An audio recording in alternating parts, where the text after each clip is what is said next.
So this will be about an addition to our UI Testing Toolbox, something that I demoed before,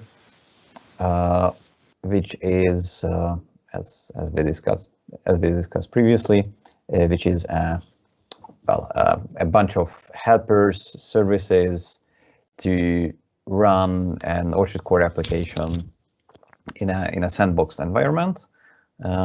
For the purpose of, UI testing with Selenium and a couple of other frameworks and other libraries. What we have added now, actually it was done by Yevgeny, who is the developer of the UI testing framework Katata, is a bunch of tests for basic Orchard features. So the idea here is that you have an Orchard application and you want to do some basic smoke testing, like try out the application whether it works at its very basics. Now, for that, we have created pretty much this test basic Orchard features extension method, which will run through a couple of tests that you can also run individually.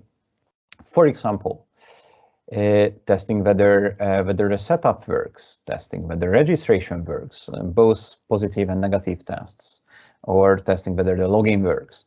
Now, all of these are features of Orchard itself, so not your custom application, but these are also all things that you can break from your custom code. So we figured that it's useful to check whether these basic Orchard features work all the time. And for example, if you manage to break setup with your recipe, or if you manage to break the login or registration features from your code, like even implementing an event handler that throws an exception, well, then these tests should catch them. And how they work is, exactly the same as all the UI tests. So let me just run these tests. The tests themselves can be invoked via this method, as I mentioned, from a standard test class. So in this case, oops, this is faster than I'm talking. So in this case, we have this XUnit test class here, which has a test method that does nothing apart from running all the tests, all of these basic Orchard feature tests. But keep in mind that they can be run individually as well. But if you are not picky, then first a negative test for the setup will run. So here we see in the browser what happens. And for everything we have negative and positive tests, some very basic ones, so it's not foolproof, but you can also parameterize them to adjust them to your use case. Yeah, the negative test for the setup is done. As you can see, there's a validation error, so as expected, setup didn't happen. So let's run the positive test for the setup, which just runs the setup. And you see we have a custom recipe just for such tests. In a general use case, you'd also have some kind of custom recipe just for UI testing, which most possibly is almost the same as the recipe used for daily development. Yeah, we also have a test for registration. Again, a negative test first, so you see we have all the validation errors, and then a positive test, so we managed to register. Of course, it was very quick, but that's what happens. And then we try to register with an existing user, and then we try to log in. First, we try to log in with invalid data, which means that there's no user account in the end. Then we try to log in with valid data, which means that now we are logged in. And finally, there are two bigger ones as well, or actually we have three more. This next one is about content operations. It goes to the admin, tries to create a page. Again, this is also configurable, and checks whether the page has been published. So some very rudimentary testing. Now, for example, if from your custom module you have a driver or a handler, or anything that hooks into the content management features that breaks this, or even if it doesn't doesn't break altogether, but at least there's an exception in the log, then this test will catch it. And similarly, we test turning features on and off, because of course that restarts the tenant. So again, at time when exceptions can happen when you extend or HTTP events. And finally, we test the logout as well, which was successful. So our tests were successful, all green. That's it. The point is that this is something that you can add to your test suite with these pretty much one-liner, or if you are parameterizing it down, there's a couple of other lines. But nevertheless, with this zero effort, you will get a pretty good smoke test for the basic features of your application. Cool. So yes, these are predefined tests that we can add in any site to ensure that the base features are not broken.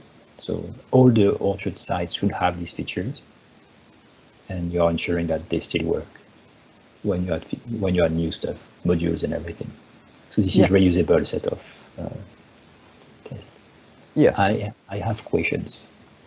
Sure. I have questions. Maybe I should have also asked, and maybe I did also last time. First, does it run on Linux? The tests themselves shouldn't have any issues. We are just actually troubleshooting some issues under Linux for the whole UI testing toolbox. So at the moment, I don't think it runs, but we are in the process of fixing it. And is it an issue because of your code or the libraries that you are using? Because of our code. It's almost like somewhere we use .NET.exe instead of just .NET from the command line, but it's a bit more involved than that, but it's an oversight mostly. So you are running Orchard using the .NET CLI and not the test environment like that. You see what I mean? The MVC tester, the thing that is provided with .NET also. Yes, for now, but with .NET 6, the test environment got some cool updates. So once we upgrade it, we always target the LTS version.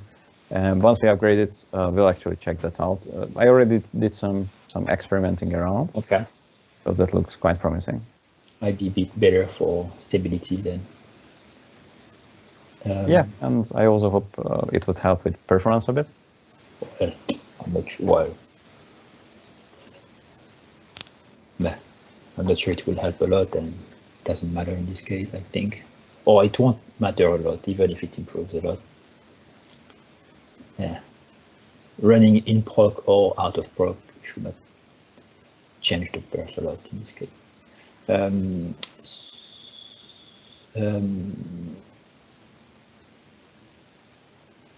The theory and Chrome attributes there, so theory is from XUnit, Chrome is from... Yeah, Chrome is our stuff. You see we have this parameter here for the test method. Okay. Everything you have after theory is parameterization for the XUnit test. It's pretty much data-driven testing. In this case, this is just super simple, just marking that we are running it in the Chrome browser, but we do support these other browsers as well. Okay, so you have other attributes for that? Yeah, you could either change this to something like Edge, which is Chromium Edge, by the way, or you could say Chrome and Edge. And once this reloads, we should actually have two tests showing up here. Inline data in the UI, because it's a theory. And yes.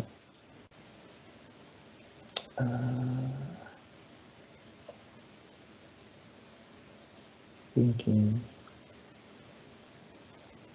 Okay, and the browser is just an enumeration of which, or is it more than that? Is it just a browser? What is that? This is just an enum, yeah. Okay. Oops, not this one, but this one. Yeah, because we need to support every browser specifically, but these are the ones that Selenium and something else we use that we need for that has support for. What NuGet packages do you reference? Well, I'm not sure. Let's see. Yeah, Atata is an important one that builds on top of Selenium, which is here. Selenium.x is for accessibility testing. Okay. This we need for running the .NET CLI. This is of course for Azure. All kinds of configuration for the app configuration. Test SDK, SQL Server management, so we can create SQL Server databases for each instance of the application running and automatically delete it and snapshot it. Should-lay is an assertion library. WebDriver Manager is quite cool because in Selenium, for those who happen to not know, you need so-called web drivers to support each browser. And of course, we have support for 4 browsers here. That would be 4 web drivers to manage. And what's the issue there is that you need a separate web driver for every version of a browser, every minor version even. But this library makes this whole thing go away, and it manages all these web drivers automatically, so we don't need to do any updates when there's a Chrome update, for example. Yeah, that's a pain point in the ASP.NET repo. We have to update the Chrome driver, but also in 2 locations because it's driven by the C# one and also by the JavaScript one. So we also have to update the NPM. So you say this one, but don't you have to update the WebDriver Manager version still? No, no? This we haven't touched for a year or so. I see. And so it does dynamically download whatever Selenium driver is necessary? Exactly. Okay, interesting. And what is installing Chrome on the machine? You have to have that installed, so that's not something that we manage here.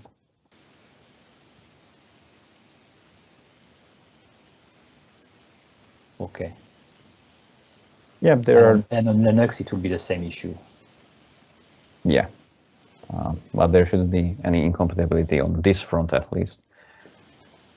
There are ways around that because you could of course script a Chrome installation. You could package it up in a container.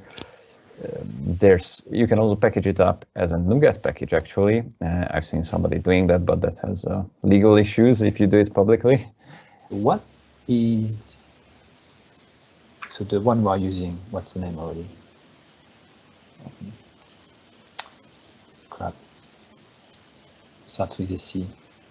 We updated it. Antoine, what's the framework we use for testing? Cypress. Cypress, thank you. So what is Cypress doing? Is it also downloading Chrome without legal issue using NPM? I think it does. It's using Chrome, I think. Or is it using a headless browser? I'm not sure. I don't remember. By the way, we are executing Chrome and the other browsers as well in headless mode. So while it's a proper Chrome. Yeah, that's fine. Yeah, I see what you mean. I see. Yeah, that's that. I'm wondering. Okay, that's cool. And why SQL Server? Because that's what you use for your customers and you want to ensure it's working with SQL Server because issues. Yes, SQL Server and SQLite is supported. You can use both of them also interchangeably in the same test suite. We wanted to have SQL Server support because if you are not using one of the abstractions, but you write SQL directly, at least parsed SQL even, then incompatibilities can be there. This is to pinpoint those. Cool. Thank you. So can we stop running the tests because you ran them? Sorry, a second. Can we stop running the tests in the orchard repository because you run them all the time? This is just for custom applications right now, and it's a very simple test, but we could somehow integrate it. Yeah, I suggest everyone to use your library for their application, which must be much easier than what we do to set up. Okay. Very nice. Thank you very much. All right, thanks.